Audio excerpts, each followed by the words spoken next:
आइंदा नहीं बैठूंगा मैं, आइंदा नहीं बैठूंगा इसमें कभी भी।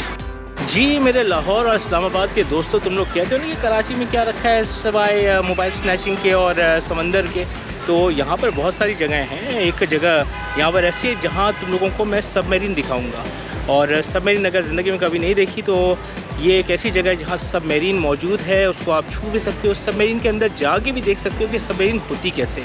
और ये है पाकिस्तान मैरीटाइम म्यूज़ियम।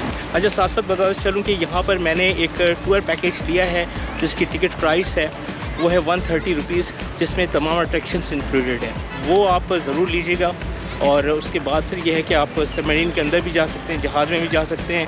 जो वहाँ पर ये मेरे बैकग्राउंड में एक टावर है, ये लाइट हाउस, तो यहाँ पर भी जा सकते हैं, उस टिकट प्राइस में ये सब इंक्लूडेड है। चलते हैं पहले जहाज़ में, देखते हैं क्या है। दोस्तों अब हम जा रहे हैं इस नेवी के एयरक्राफ्ट में, जो कि एक बर्गेट 1150 एटलांटिक वर्ल्ड का एयरक्राफ्ट है। ये हम इसमें दाखिल हो रहे हैं अब। ये है जी वो एयरक्राफ्ट, यहाँ पाकिस्तान नेवी के ऊपर जो है डॉक्यूमेंट्री वगैरह वो दिखाई जाती है। ये है इसका कॉकपिट, ये देख सकते हैं मुख्तलिफ़ किस्म के इसमें लेवर्स लगे हुए हैं, खासकर ये जो रेड वाले हैं, रेड नॉब वाले, ये इंजन की पावर देने के लिए जिसे कहते हैं थ्रस्ट लिवर्स से वो। और ये जो है ये है बेसिकली कंट्रोल कॉलम, जिससे एयरक्राफ्ट की मैन्यूवरिंग अप एंड डाउन और राइट एंड लेफ़्ट जो इसकी मूवमेंट है वो होती है। और ये जो रेड कलर का आप वहाँ पर लिवर देख रहे हैं ना, इससे इसका जो नोज़ व्हील है वो स्टीयर होता है। जो नोज़ व्हील है उसको स्टीयर करने के लिए ये बेसिकली वो स्टीयरिंग व्हील है। ये इसके मुख्तलिफ सेक्शंस हैं एयरक्राफ्ट के, और जैसे टी बार है, टी बार भी है, किचन कैबिनेट वगैरह है, फ्लाइट किचन है, और ये टॉयलेट है। ओरिजिनली मैं समझता हूँ कि इसमें शीशा नहीं लगा होगा लेबॉर्ट्री में। अच्छा, और ये मेरे ख्याल मॉनिटरिंग के लिए जो है एक दूरबीन सी चीज़ लगी हुई है इस तरफ की और इस तरफ। तो ये हैं तमाम इसके एरियाज़ और सेक्शंस। अच्छा, इस तैयारी के बारे में आपको बताऊँ कि इस तैयारे की जो मैक्सिमम स्पीड है वो है जी 400 माइल्स पर आवर। इसके अलावा ये 18 घंटे लगातार नॉन स्टॉप फ्लाई कर सकता है, अपने ऑपरेशन कैरी आउट कर सकता है। जो इंजन्स हैं उसकी थ्रस्ट है तकरीबन 4220 shaft horse power. Rolls Royce के इंजन्स लगे हुए हैं, 2 प्रोपेलर्स। 1967 का मेक है ये, 1967 में फ्रांस की कंपनी ने बनाया था, और उसके बाद पाकिस्तान नेवी ने इस तैयारे को एक्वायर किया 1996 में। फिर 2004 में इस तैयारे को रिटायर करके यहाँ ला खड़ा कर दिया गया। अच्छा जी, इस तैयारे में 2 मिसाइल्स और 6 टॉर्पेडोज जो हैं वो इंस्टॉल हो सकते हैं। मिसाइल्स कहाँ इंस्टॉल होते हैं इसमें, वो जगह मैं आपको दिखाता हूँ। ये देखिए मेरे सामने एक मिसाइल है, और ये मिसाइल एयरक्राफ्ट की इस बेली सेक्शन में, ये जो सेक्शन आप देख रहे हैं यहाँ, इस सेक्शन में ये इंस्टॉल होता है। नॉर्मली इस एयरक्राफ्ट के अंदर ये 2 मिसाइल्स इस तरह की और 6 टॉर्पेडोज इंस्टॉल हो सकते हैं, और ये अपने टारगेट को हिट करते हैं below the surface of the sea and at the surface of the sea. यानी कि ये एयरक्राफ्ट बेसिकली एक एंटी सबमरीन तैयारा है। सबमरीन्स को जो है ये ज़्यादातर टारगेट करता है। इसके अलावा जो पेट्रोलिंग है समंदरों की हदूद की, उसके लिए भी ये तैयारा इस्तेमाल में होता है। तो दोस्तों अब चलते हैं अपने दूसरे टारगेट, मेरा मतलब अपनी दूसरे अट्रैक्शन की तरफ, जो कि है सबमरीन।